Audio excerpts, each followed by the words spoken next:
I'm presenting the AutoRAN automated application-driven RAN slicing today. So this is our demo setup in the lab. We have an end-to-end setup from the core network to the UE. So the core network and the gNodeB we are deployed based on the OpenAireInterface. And the two endpoints, we have two user equipment running by the Pixel. And it's over the air testbed, so the gNodeB is connected to USRP 210. And on top of the gNodeB, we have the RAN intelligent controller and xApp. And this is based on the flag strip. And where is the automation logic happening is within the xApp. So the xApp will detect each flow coming from the core network to the gNodeB to each UE and report this packet information to the xApp.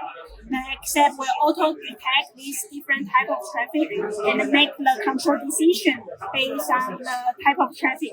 For example, if your first UE is running a Twitch application, and the gNodeB report this information to the xApp, and the xApp, based on this information, send a control decision, say, create a slice with URLC for the first UE, because the UE is running the Twitch, which is a real-time application.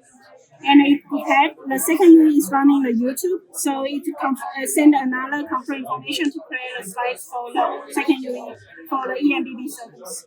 So this is our demo. So in the demo, you can see the OI gNodeB here is already connected to the 2-pixel phone. So the 2-pixel phone in here, I'm using the mirror application, so it's mirroring in the one of machine. And here is the mirror time rate, which is the flag rate itself. Okay. So now first I will run the hyper for the first UE. So from the core network to the first UE, it will take around like 120 to 130 megabits per second when the first UE takes the whole bandwidth from the gNodeB. Yes. So at the same time, I open the Twitch, so you can see it's loading. And after that, I run the xApp, which will do the automation control and monitor. So the xApp is running, and it detects, okay, you have a Twitch service.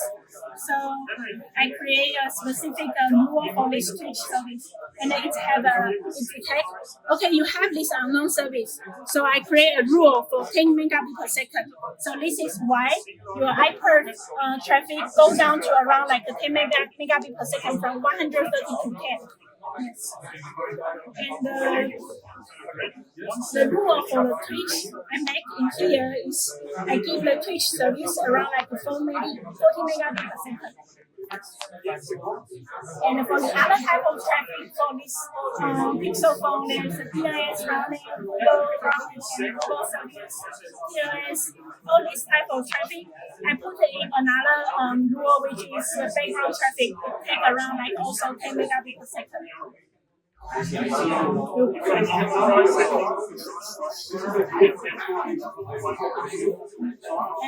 so now for the second video, I run up the YouTube video. So in the xApp, it detects you have a YouTube video, and I give a rule which YouTube video only can take around 120 megabits per second. So after I give all the rule for these two UE to manage the traffic type, I create two slices. The first UE will attach to the first slice, which will have a deadline 5 milliseconds, guaranteed rate 15 megabits per second. And the second slice will take 10 milliseconds deadline and 120 megabits per second. And what is the guaranteed rate in here is means like how many resource and how many resource like scheduler have to schedule for this UE to guarantee this kind of throughput based on your channel quality. So another thing we can see is the state of node report from the YouTube. So the YouTube itself also will detect your bandwidth. So from the result in here, the YouTube report like around like 100 megabits per second detect from the network. And why the maximum number in here is 100 megabits per second is because I over provide the bandwidth from the xApp. But the xApp also assign another 40 megabit per second for the first UE. This is why the second UE only take 100 megabit per second is because both of UE are sharing the resource from the gNodeB. So in total, the maximum thread is 130 for one gNodeB. Yes, and because this monitor xApp will also report your packet status inside your database. So I connected to the database to the Grafana. So in the Grafana, you also can see different type of service for the UE. So for the first UE, you have a Twitch, Google service, and for the second UE, you have a YouTube, and you have a pin package I sent from the core network. Yes. So this is the diversity you can see for the package. So this is my demo. Thank you.